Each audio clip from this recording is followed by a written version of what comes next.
visions through my dreams, seeing myself swimming in the universe.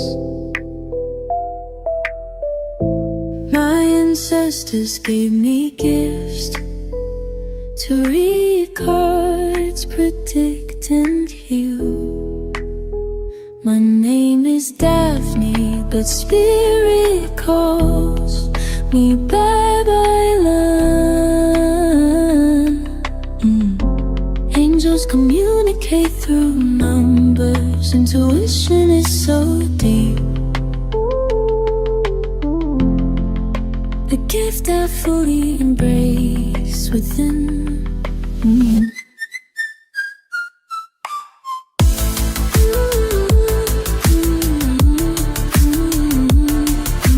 Hi everyone! Welcome po sa inyong almost personal reading. I want you to know that this is a general reading, so you may resonate po sa buong reading na ito or baka konti lang. Take what's only yours. I also want you to know that this is a timeless reading, so whenever you find this video, the message is also meant to find. Alright?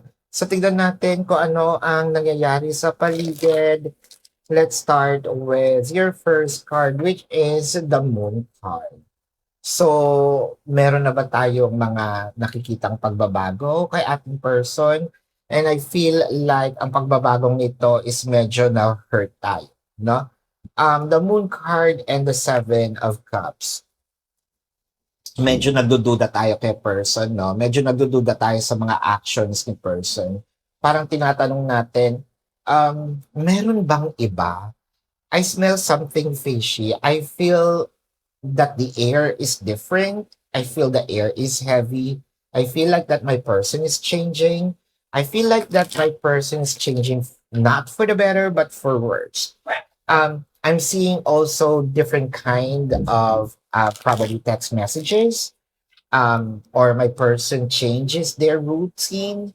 It can be that the routine that both of you are probably doing where the morning, tas nagdidiskarel, no, naiiba-iba yung mga situations. With the Seven of Cups, you also see that your person is doing a lot of things lately. It can be that siguro napapansin mo na hindi ka nabibigyan ng priority ni person, no? Hindi ito yung pagtatampurot.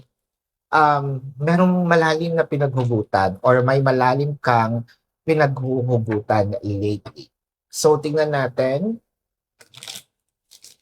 With your, wow, the Eight of Wands. So, nakikita natin dito the Eight of Wands.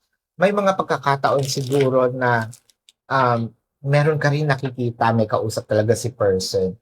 Or kausap niya whether sa phone, or meron siyang ka-text na ayaw niyang ipakita sa'yo. Or parang parang naghihinala ka kasi the phone is already have password, no? The Page of Cups and the Three of Cups. So nakikita natin dito na I think that your person here would love to, lagi ding umaalis?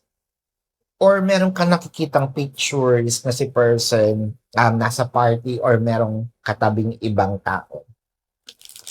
Hindi naman sa pagiging praning, no? Or sabihin nila napapraning ka naman, ganyan-ganyan. Meron talagang iba. It might be a gut feeling, it might be something very strange, but you feel that there's really difference. Or palagi siguro si person nagpapaalam umalis, pumunta sa ganito, pumunta sa ganyan. With the Page of Pentacles, there must be something that your person is doing really differently. And I feel like with the Page of Pentacles, I think that you never saw it coming because si person medyo nagpahiwatig.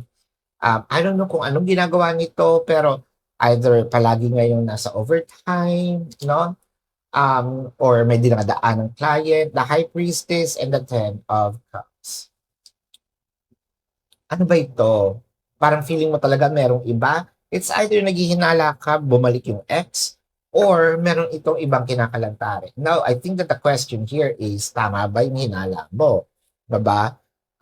Hindi kasi porket may nagbabago lang kay person, pwede na tayong umarte ng kakaiba. And I feel like nasasaktan ka nga kasi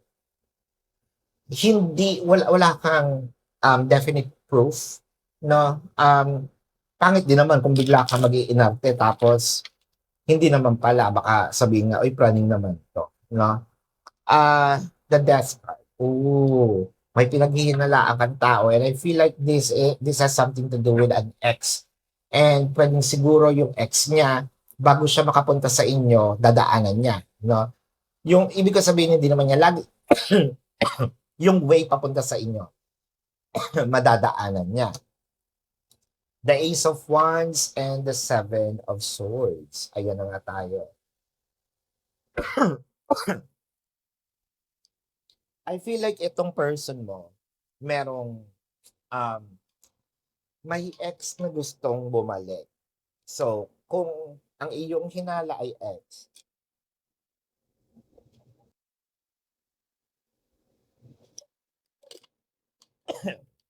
sorry ha, inubo tayo. So, kung ang hinala mo ay ex, makikita natin dito na si ex nga ang pwede nating sisihin bakit nagbabago si person. I feel like there is something going on between them much more than you think. It may be not romantic, but it can be very sexual. The Ace of Wands showed up. Since they already have some, anong tawag dito? Yung pinagsamahan, no? They can probably do things, pero walang commitment. So, wow. This is very juicy. The Four of Pentacles. Four of Pentacles is clarified with the Three of Wands and the Sun. Tsaka ngayon, parang maraming tinatago si person, no? Whether this is tinatago niya yung phone niya, nagkakaroon na ng password, nag-iiba siya ng route. Ang laki ng pinagbago at sobrang nag-iisip ka. You wanna point something, pero parang feeling ko ang galing-galing ni person magtago lately, no? Let's get some more cards.